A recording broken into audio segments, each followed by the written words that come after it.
नमस्कार दोस्तों। Financial year 2024 जल्दी ही समापन की स्थिति में आ रहा है।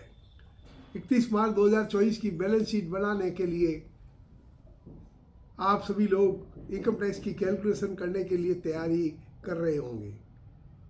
इस समय एक और नए विशेष नियम का पालन करना है, वह है धारा 43BH। हम जिस से माल खरीदते हैं या सर्विस प्रोवाइड करते हैं उनका भुगतान हमको 15 दिन के अंदर अंदर करना पड़ेगा। यानी कि 16 मार्च के पहले के सारे बिलों को आपको क्लियर करना पड़ेगा, चेक पेमेंट करना पड़ेगा।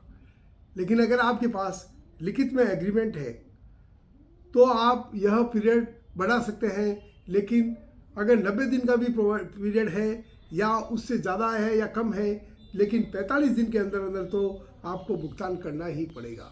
यानी कि आपके पास अगर कोई लिखित में एग्रीमेंट है तो 15 फरवरी के पहले के 16 फरवरी के पहले के सारे बिलों को आपको पेमेंट करना है। चाहे लिखित में एग्रीमेंट 90 दिन का हो, इससे कोई फर्क नहीं पड़ता। 45 दिन के अंदर अंदर आपको भुगतान करना है, नहीं तो आपको इनकम टैक्स की छूट नहीं मिलेगी। अब सवाल आता है वह सर्विस प्रोवाइडर या जो जिन्होंने माल बेचा हुए कौन लोग, तो वो है MSMED। MSED के जितने भी सप्लायर है, स्मॉल एंड माइक्रो एंटरप्राइज, अगर उनका पेमेंट करना है, इसके लिए दोस्तों ध्यान रखिए, ऐसी कोई शर्त नहीं है कि वे उसमें रजिस्टर्ड हो। अगर वे उसके लिए क्वालिफाई करते हैं तो आपको करना पड़ेगा। और क्वालिफाई करने के लिए जो नियम है उसको मैं लिखित में अलग से दे रहा हूँ। लेकिन आप यह मान के चलिए कि उनका रजिस्टर होना या आपको सूचित करना आवश्यक नहीं है। हाँ, अगर आपने इसका भुगतान 15 फरवरी, 16 फरवरी या 15 मार्च के बाद किया तो आपको यह छूट जिस साल में करेंगे उस साल में मिलेगी। लेकिन एक बात रिजर्व बैंक के नियम के अनुसार भी ध्यान रखिएगा।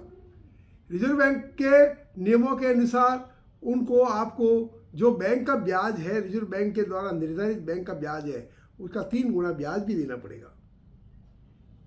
यह ब्याज चाहे लिखित में एग्रीमेंट है, चाहे वह सर्विस प्रोवाइडर या माल बेचने वाला ये कह दे कि मैं इसको ब्याज को माफ़ करता हूँ, तब भी आपको ब्याज देना पड़ेगा। ब्याज की वे कानूनी हकदार है, इस बात को विशेष ध्यान दीजिएगा। उसके अलावा एक बात और है, ब्याज से आप उस समय मुक्ति पा सकते हैं जब आपके कोई वैलिड डिस्प्यूट हो और वह डिस्प्यूट आपने राइटिंग में उनको पहले ही दे दिया है। अगर आपने वैलिड डिस्प्यूट पहले ही खड़ा किया है तो आपको ब्याज नहीं देना पड़ेगा। तो दोस्तों कल्पना कीजिए, अगर आपने यह पेमेंट नहीं किया तो उस खर्चे को या उस खरीद को डिसअलाउ होने पर कितना आपकी इनकम में फ़र्क पड़ेगा, उसकी गणना भी जरूर कर लीजिए। बेस्ट यह है समय पर भुगतान कर दें। जय सिया राम।